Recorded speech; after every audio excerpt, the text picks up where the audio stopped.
You met someone incredible. They made you feel like the most important person alive. They remembered every detail you told them. They texted back instantly. They said things like, "I've never met anyone like you," and "Where have you been my whole life?" And for a few weeks, maybe a few months, it was the most intoxicating connection you'd ever experienced. Then something shifted. The compliments stopped. The warmth disappeared. And now the same person who once made you feel like everything is making you feel like nothing, and you're not even sure what changed, nothing changed. You just moved from phase 1 to phase 2 of a playbook that every narcissist runs, whether they know it or not. And in this video, I'm going to show you the 3 psychological traps that make this playbook so devastatingly effective so you can spot them before they close around you. Let me start by clearing up a critical misconception. When most people hear narcissist, they picture someone who's arrogant, loud, and obsessed with themselves. And sure, that type exists, but the most dangerous narcissists don't look like that at all. They're charming. They're attentive. They're the person everyone describes as amazing. And that's exactly the point. The narcissist's greatest skill isn't self-promotion, it's perception management. They don't just want you to like them. They want to control the version of themselves that exists in your mind. And they do this through 3 traps that are almost impossible to see until you're already inside them. Trap 1, the Pedestal-to-Pit Cycle. This is the foundational trap, and everything else is built on top of it. It has 2 phases. The first phase is idealization. The narcissist studies you. They learn what you crave. Validation, attention, stability, being truly seen.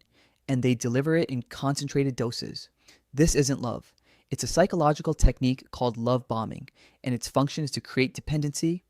Your brain gets flooded with dopamine. You bond fast. You start to believe this person understands you in a way no one else ever has. Then comes the second phase, devaluation. The warmth gets withdrawn, not all at once, in small, confusing doses. A compliment mixed with a subtle dig. Plans canceled without explanation. Affection given one day, withheld the next. And because you tasted the high, you'll do almost anything to get back to it. You start working harder, giving more, apologizing for things that aren't your fault.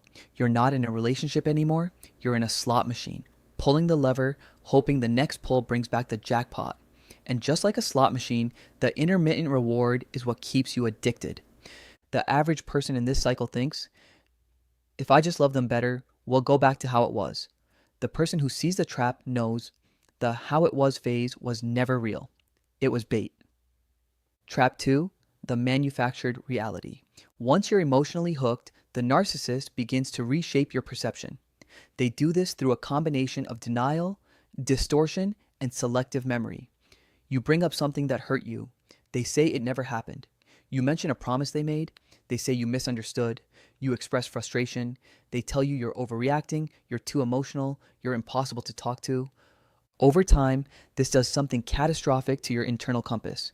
You stop trusting your own memory. You stop trusting your own feelings. You start running every thought through a filter. What? Would they agree with this?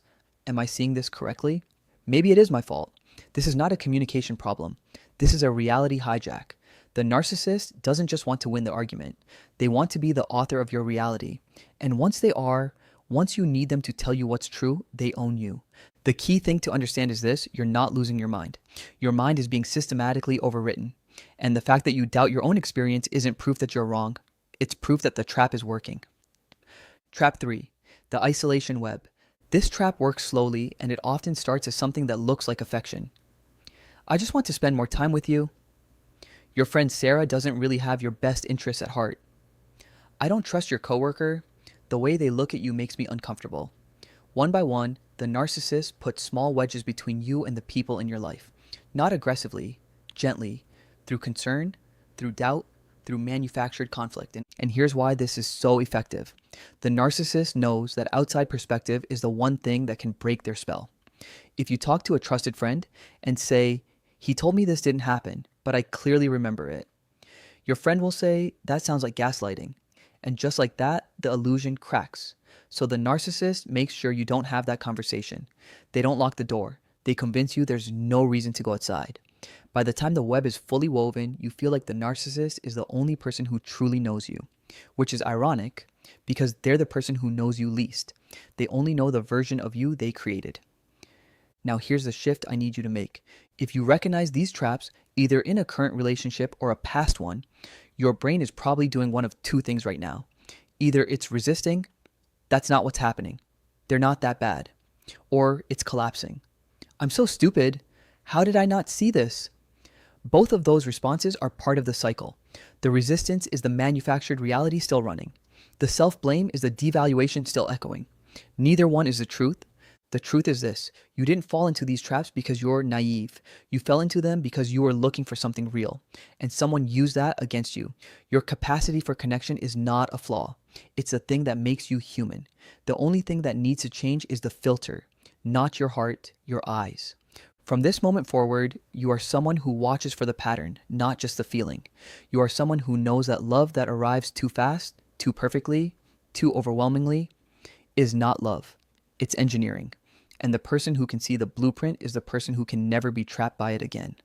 Here's your move. Don't try to diagnose anyone. Don't confront anyone. Just do one thing.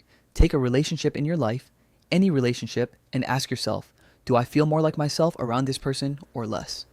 That single question cuts through every trap, every manipulation, every manufactured reality. Because healthy relationships expand who you are.